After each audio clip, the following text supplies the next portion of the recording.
Polska pracuje nad nową umową o dostawach gazu na Ukrainę i Słowację. Jest kompromis w sprawie ETS-2. Gazprom ma najmniejsze dostawy gazu do Europy od lat 70. XX wieku.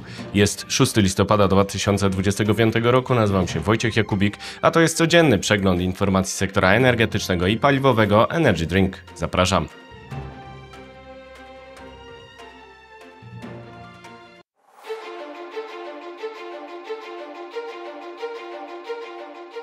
Partnerem kanału Energy Drink jest Orlen.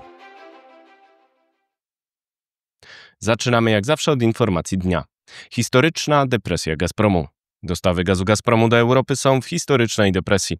Mogą spaść do zera, a odbudowa współpracy z Rosjanami nie będzie łatwa, nawet w razie zwycięstwa sił prorosyjskich w kluczowych krajach. Według obliczeń Reutersa rosyjski Gazprom może zanotować dostawy gazu do Europy w 2025 roku najniższe od lat 70. XX wieku.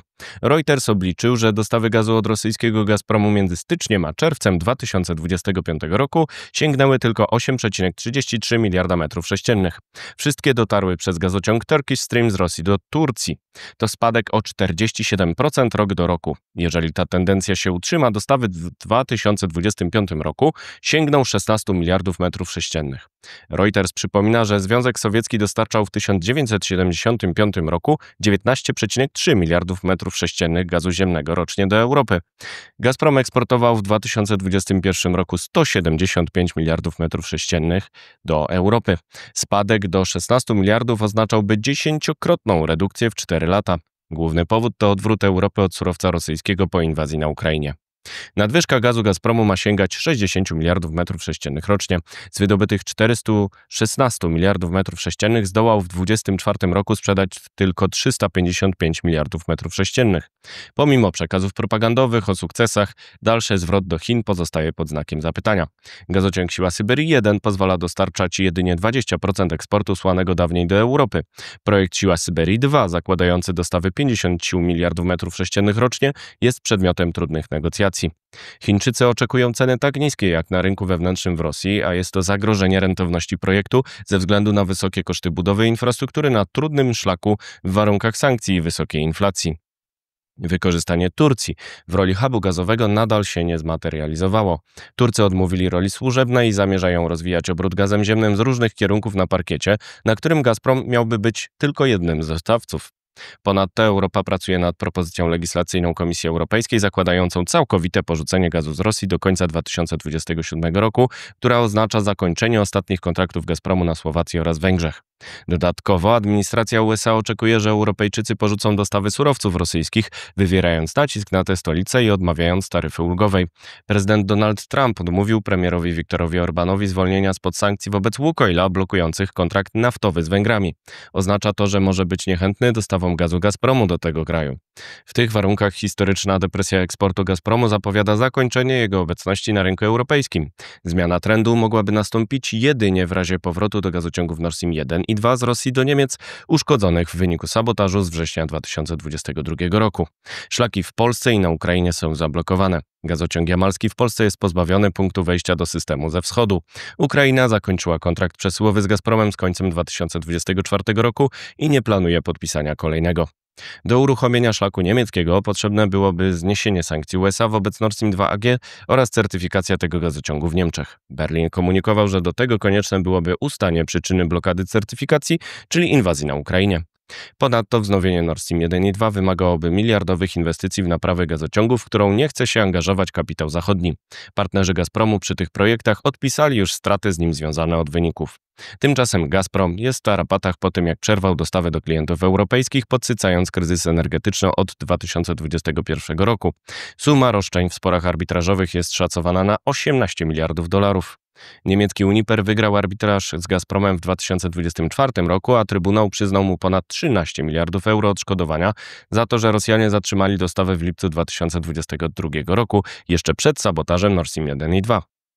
Uniper musi spłacać pomoc przyznaną mu przez rząd niemiecki w czasie kryzysu, wartą 13,5 miliarda euro. Informował w 2025 roku o pierwszych wpływach należności na konto. Ta niemiecka firma formalnie zakończyła kontrakt gazowy z Gazpromem w czerwcu 2024 roku. W ten sposób wygasła relacja handlowa trwająca od lat 70. XX wieku, symbolicznie podkreślając skalę problemów Rosjan.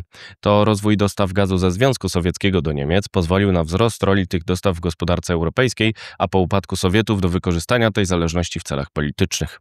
Powrót Gazpromu na rynek europejski wymagałby odbudowy tej relacji, poczynając od nowych kontraktów gazowych w Niemczech, które byłyby możliwe dopiero po uregulowaniu licznych sporów arbitrażowych.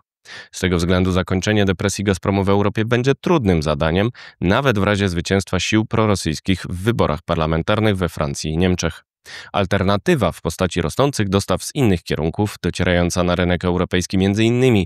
za pośrednictwem infrastruktury w Polsce, rozwój współpracy transatlantyckiej na mocy umowy Unia Europejska-USA, a docelowo także spadek wykorzystania paliw kopalnych będą wspierać trend zakończenia obecności Gazpromu na kontynencie. Czas na pozostałe wieści, na początek z Polski. Kompromis wokół ETS-2. Kompromis w sprawie rewizji mechanizmu polityki klimatycznej ETS-2 opóźnia jego wdrożenie o rok i daje Polsce elastyczność, ale nie rezygnuje z celu redukcji emisji CO2, którego Polacy nie chcieli. Klauzule rewizyjne pozwalają dokonywać przeglądu celu co 2 lata i obniżać go w razie problemów ekonomicznych. Rozmowy w Paryżu. Kierownictwo Polskiej Grupy Energetycznej odwiedziło Paryż na World Nuclear Exhibition. Prezes PGE Dariusz Marzec rozmawiał ze swym odpowiednikiem w EDF, czyli Bernardem Fontaną. Francuzi zabiegają o kontrakt na budowę drugiej elektrowni jądrowej w Polsce. Polacy deklarują równy dystans do nich, Amerykanów, Koreańczyków i Kanadyjczyków. Hub gazowy Polska. Polska pracuje nad umową z USA w sprawie dostaw LNG na Ukrainę i Słowację, podała agencja Reuters, powołując się na anonimowe źródła zbliżone do sprawy. Rozstrzygnięcia mogą zostać ogłoszone na konferencji w Atenach pod koniec tygodnia. Teraz wieści z Europy. Transfer kontrolowany. Bułgaria ma stworzyć specjalne przepisy pozwalające nadzorować sprzedaż aktywów rosyjskiego Łukoila w związku z sankcjami USA wobec tej firmy i Rosnieftu, które wchodzą w życie 21 listopada. Bułgarzy koordynują działania z Amerykanami, aby ocalić pracę rafinerii Burgas zagrożonej restrykcjami. Gazowane Niemcy. Według obliczeń Reutersa od stycznia do października Niemcy wytworzyły ponad 41 gigawatogodzin energii w elektrowniach gazowych. Stanowi to 19% całkowitej produkcji energii elektrycznej. Niemcy polegają na imporcie spoza Rosji po zatrzymaniu dostaw przez Rosjan w 2022 roku. Koniec węgla w Czechach. Ostatnia kopalnia węgla kamiennego w Czechach w Stonawie na Zaolziu ma zakończyć pracę 31 stycznia 2026 roku. Zakład należy do spółki OKD znajdującej się pod kontrolą Skarbu. Wydobycie węgla w tym kraju było trwale nierentowne. Niezależność wiatrakowa. Duński Ørsted poinformował, że nie ma planów fuzji z norweskim Equinorem pomimo licznych spekulacji na ten temat z przeszłości.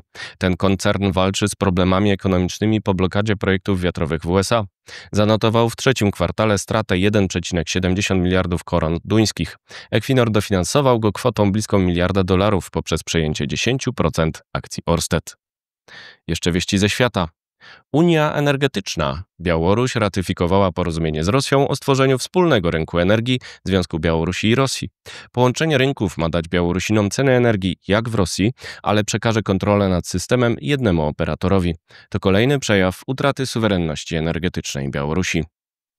Blokada naftoportu. Reuters ustalił, że ataki Ukrainy z 2 listopada doprowadziły do zawieszenia eksportu z naftoportu Tuapse w Rosji.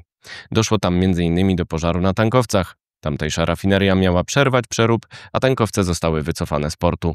Moce przerobowe tego obiektu to 240 000 baryłek dziennie. Służy dostawom do Azji i Turcji. Dronopad bije coraz mocniej. Drony ukraińskie zaatakowały w nocy z 5 na 6 listopada rafinerię w Wołgogradzie oraz elektrociepłownię Kostroma nad Wołgą. Skala strat nie jest jeszcze znana, ale widać intensyfikację uderzeń ukraińskich prowadzonych już także z użyciem pocisków Flaming. Walka z emisją metanu. Według raportu United Nations Environment Program redukcja emisji metanu o 30% do 2030 roku w celu ochrony klimatu wymaga szybszego działania.